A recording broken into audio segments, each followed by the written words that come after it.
அவர் நமக்கு இளைப்பாறுதல் தருகிற தேவன், இன்னல் துன்பங்களை நீக்குகிற தேவன், நம்முடைய ஏழையாயிருக்கிற யாவருடையும் ஆட்சி தேர்ச்சி நடத்துகிற அந்த ராஜாதி ராஜனுக்கு மகிமை செலுத்துவோம். ஹல்லேலூயா.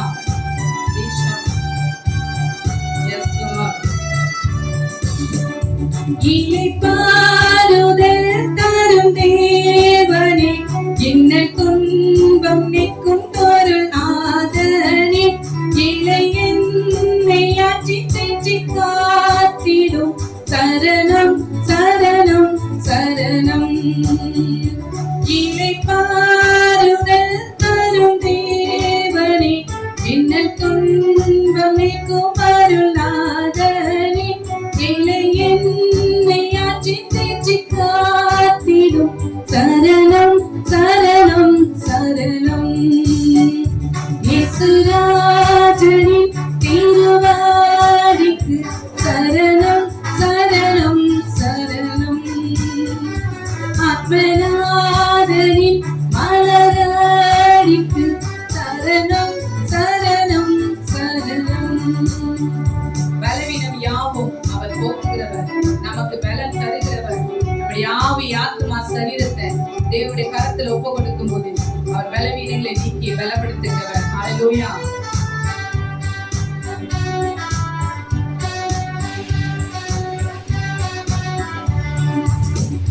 பலவீனம் போக்கும் வல்லோரே, பலனீந்து வலக்கரம் பிடிப்பீரே, ஆவியாத்ம சரீரத்தை படைக்கிறேன் சரணம் சரணம் சரணம்.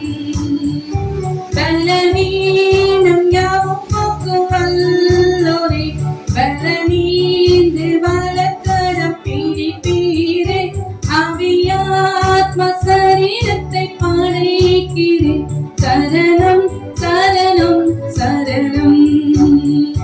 இயேசுராஜனின் திருவாடிக்கு சரணம் சரணம் சரணம்.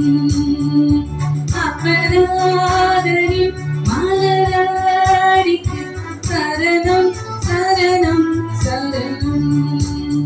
அவருடைய சித்தத்தை செய்வதற்கு அவர் நமக்கு கிருபை தருகிறவர். அவருடைய சத்தத்தை கேட்டு சித்தத்தை செய்யும்படி இப்பொழுது வந்திருக்கிற தேவனுடைய கரத்தில் அர்ப்பணிக்கும் போது அவருடைய சொந்தமான பிள்ளைகளை நம்ம ஏற்றுக்கொண்டு நம்மை அழைத்திருக்கிறவர் அவருடைய சித்தத்தை நம்மளமாய் செய்வாராக. ஹல்லேலூயா.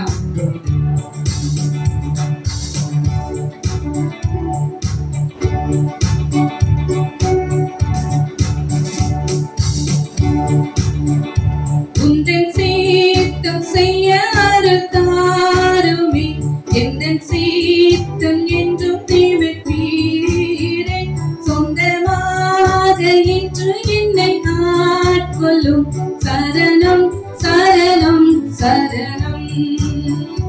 உந்தன் சித்தம் செய்ய அருள் தாருமே, எந்தன் சித்தம் யாவும் என்றும் ஒளிப்பீரே, சொந்தமாக இன்று என்னை காட்கொள்ளும் சரணம் சரணம் சரணம். இயேசுராஜனின் திருவாடிக்கு சரணம் சரணம் சரணம். ஆத்மநாதனின் மலரடிக்கு சரணம் சரணம் சரணம். இயேசுராஜனின் திருவாடிக்கு சரணம் சரணம் சரணம். ஆத்மநாதனின் மலரடிக்கு சரணம் சரணம் சரணம். ஹல்லேலூயா. கரங்களை தட்டி தேவ நாமத்தை மகிமைப்படுத்துவோமாக. ஆமென். அவர் ராஜாதி ராஜனாய் தேவாதி தேவனாய் இஸ்ரவேலின் மத்தியில் துதியில் வாசம் பண்ணுகிறவர் இந்த இடத்துல வாசம் பண்ணி கொண்டிருக்கிறார். ஹல்லேலூயா. வானம் எனது சிங்காசனம், பூமி எனது பாதுபடி என்று சொன்ன தேவன் நம் சமூகத்திலே வந்து நம் மத்தியில சேவாடுகிற தேவனா இருக்கிறதுனால அவர் நாமத்தை நாம் தொடர்ந்து மகிமைப்படுத்திக் கொண்டிருக்கோம்.